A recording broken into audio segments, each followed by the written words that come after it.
Gazette du Togo, une vision sur l'actualité togolaise et sur le monde. Le dernier point la même situation s'est passée dans Mou.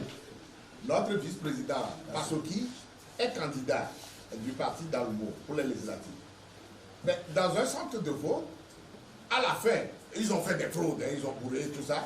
Mais malgré les fraudes là, et au moins ils ont mis des bulletins multiples votés comme ils veulent. Et qu'on laissait au moins 2 ou 3 à l'opposition, on peut dire au moins, ils ont fait semblant. Mais dans le centre de vote, le chef de canton vient lui-même, le chef de canton se présente. Il demande aux gens, qu'est-ce que vous faites là? Il dit, mais on va procéder au dépouillement. Il dit, mais comment? Dépouillement comment? Moi, dans mon canton ici, il n'y a pas d'opposition. J'ai annoncé à tout le monde qu'il n'y a pas d'opposition dans mon canton. Je mettais 100% pour tout le monde.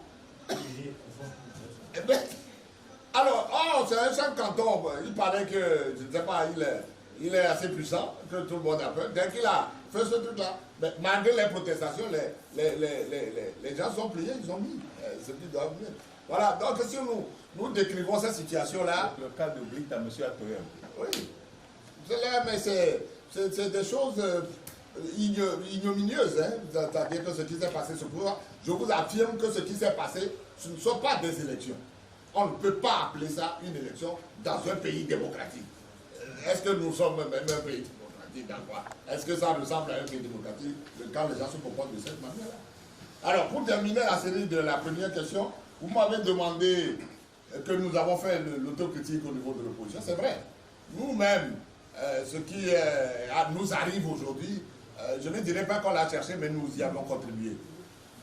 C'est vrai, le système en place vole, triche, manipule les résultats, mais nous aurions dû avoir un autre comportement, peut-être pour encourager les électeurs à être plus nombreux à nous soutenir.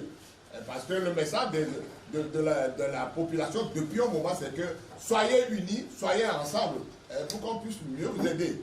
Bon, on ne l'a pas fait à plusieurs occasions, mais comme ils voient que malgré, à cause de nos difficultés, à cause de nos querelles, le parti au pouvoir en profite toujours pour truquer, pour voler, il est arrivé un moment où ils disent, mais bon, ok, nous n'allons pas aller dépenser nos énergies inutilement. C'est pour ça que... Et surtout qu'à cette période-là, il y a beaucoup de nos compatriotes qui ont appelé au boycott.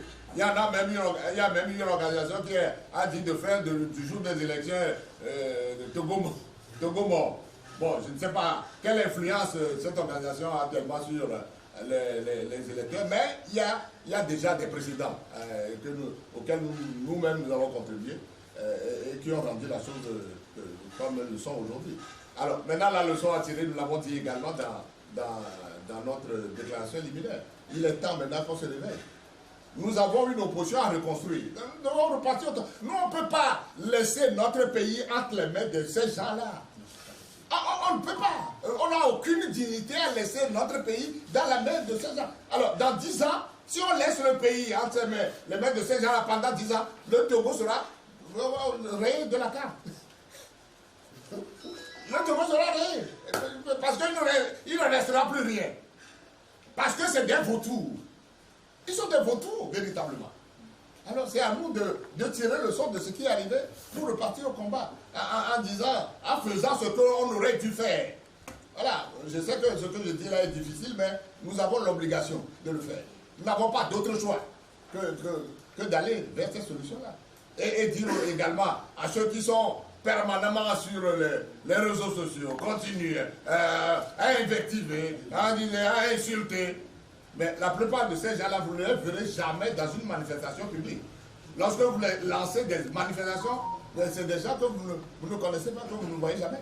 Ils sont derrière leur smartphone et ils disent ce qu'ils ont à dire. Mais il est temps aujourd'hui que tout le monde se remette en cause. Hein. Voilà, c'est ce que m'a dit. Voilà. Merci, Monsieur le Président. Je vais pour les EFI. Face à ces résultats, qu'est-ce que les FDR proposent? Je sais qu'il ne faut pas rejeter parce qu'il faut rejeter. Qu'est-ce que vous proposez face à ces résultats? qu'est-ce que vous LDR propose? C'est ce qu'on a dit tout au long de cette conférence. La déclaration liminaire, les questions auxquelles on a répondu, on a dit tout ce qu'on veut. La projection que nous faisons, moi je ne sais pas. Je ne sais pas ce que je vais vous dire d'autre. À moins que vous n'étiez pas dans la salle au moment où on répondait à ces questions. En réalité, qu'est-ce qui s'est passé? On parle de la mascarade, mais en réalité, c'est un plan savamment orchestré par Fogna Sibé et ses copains. Parce qu'ils disent, on a changé notre constitution, nous l'avons protesté. Et ils nous ont étouffés, on veut manifester, ils ont étouffé. Il a fait semblant de reculer en disant qu'on va aller consulter. Ça aussi, c'est du n'importe quoi de la mascarade. Et il a mis deux fers au feu.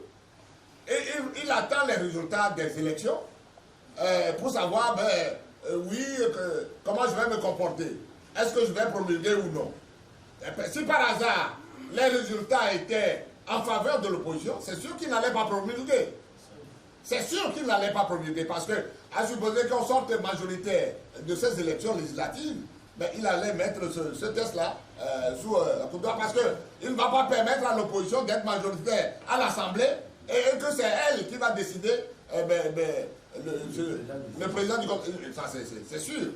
Alors, maintenant que les résultats sont... Et ils ont tout mis en œuvre pour que les résultats soient ce qu'ils sont. Alors, maintenant, aujourd'hui, il a les coups de franche pour dire oui, mais ok, moi, je vais promulguer. Mais nous disons qu'il promulgue ou pas, cette loi, cette modification, on ne l'acceptera ni aujourd'hui ni demain.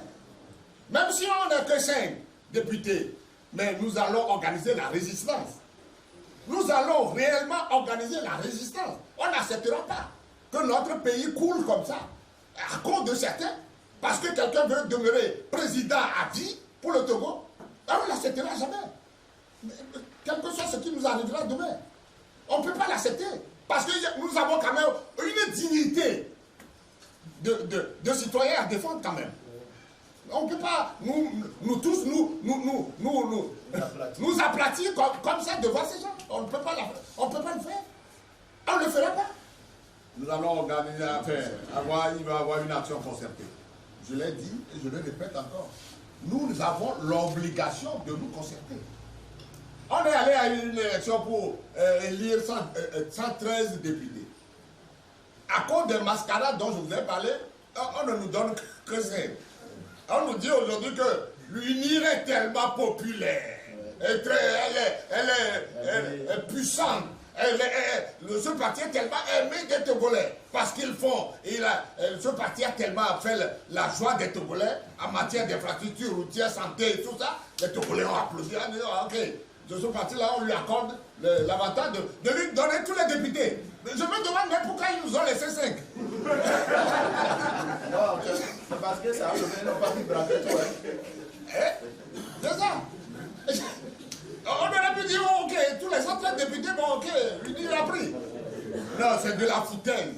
C'est de la vraie foutaise. J'ai entendu le ministre Kokoroko sur Radio Victoire aujourd'hui venir se clôturer. C'est pourquoi je dis que ces gens n'en ont pas la honte. S'ils ont des enfants à la maison et qui peuvent les regarder droit dans les yeux pour leur poser des questions, ces gens-là comprendront que ils sont à plaindre. Ils sont vraiment à plaindre. Mais le Togo ne s'arrête pas à ces élections. Le Togo continue, le Togo ne disparaîtra pas. Mais les gens partiront, les gens disparaîtront, mais le Togo restera. C'est pourquoi nous devons travailler pour que notre pays soit sauvegardé justement de ces bassesses-là. Nous avons l'obligation de nous reconstruire. L'opposition doit renaître de ses cendres. Et c'est pour ça que la concertation, aujourd'hui, est nécessaire et obligatoire. On ne peut pas se permettre, si on décide de siéger, d'aller chacun de son côté à l'Assemblée. On est déjà une portion congrue. Alors on va aller, et sans consultation, chacun va aller parler en son nom. Mais ça va donner quoi? Non, ça ne donnera rien. C'est pour ça que je dis, quel comportement nous devons avoir demain? Est-ce que nous allons siéger ou pas? Ça doit être quelque chose de décidé ensemble. Et si on y va, comment nous devons nous comporter? Donc, c'est obligatoire. Et ça va même sonner un déclic pour une action plus d'envergure au niveau de l'opposition, pas seulement au niveau des députés, mais nous devons réfléchir pour savoir comment nous faisons pour que la situation change. Voilà. Dans tous les pays quand on va à une élection, on donne une égalité de chance à tout le monde. C'est une question de justice. On ne peut pas aller à une élection où, lorsque votre liste est validée, et que au moment du vote, ben, vous ne retrouvez plus votre logo. Donc les gens ne peuvent pas porter leur choix sur vous. C'est une élection nulle. Il n'y a pas autre chose à dire de ce côté-là. C'est nul et nul. Et non avenu. Alors maintenant, connaissant le pays, bon, j'ai donné l'exemple tout à l'heure de la Cour suprême, que nous avions saisi plus tôt, au moment où on a vu sur les spécimens que notre logo n'y est pas. Mais on n'a pas reçu de réponse. Alors maintenant, peut-être on fera encore le jeu de lui renvoyer la question pour dire, mais vous n'avez pas répondu la première fois. Maintenant, on vous saisit en disant, ben, définitivement, on n'était pas sur la liste électorale. Ben, annuler les élections. En réalité, c'est ce qui doit arriver. Mais je ne sais pas comment ils répondront, comment ils feront. Nous connaissons le pays, hein, franchement. Nous le connaissons. En mot de fin, moi, je remercie tous ceux qui sont venus. Je remercie Madame et Messieurs les journalistes d'être venus à cette conférence de presse. Il était nécessaire que nous apportions notre éclairage, notre point de vue par rapport à ce qui s'est passé. Vous le connaissez maintenant. En dehors du fait que vous êtes journaliste, vous êtes également citoyen de ce pays. Donc, ce qui nous arrive là, c'est nous tous. J'ai entendu notre confrère, comment il s'appelle, RFI qui fait souvent les chroniques. Hein? Non. Mais pas malheur. Jean-Baptiste Placard, qui faisait une dichotomie entre les journalistes. Je ne sais pas si vous l'avez suivi.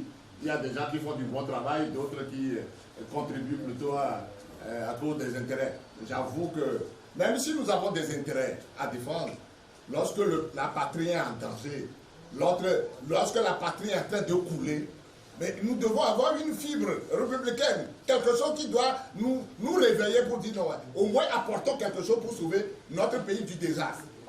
Faisons-le.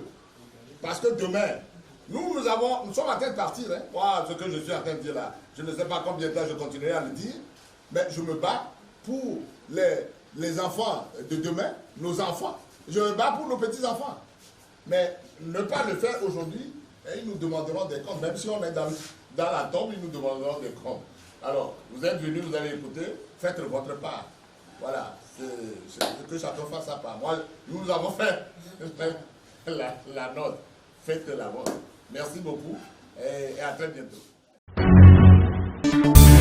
La Gazette du Togo, une vision sur l'actualité togolaise et sur le monde.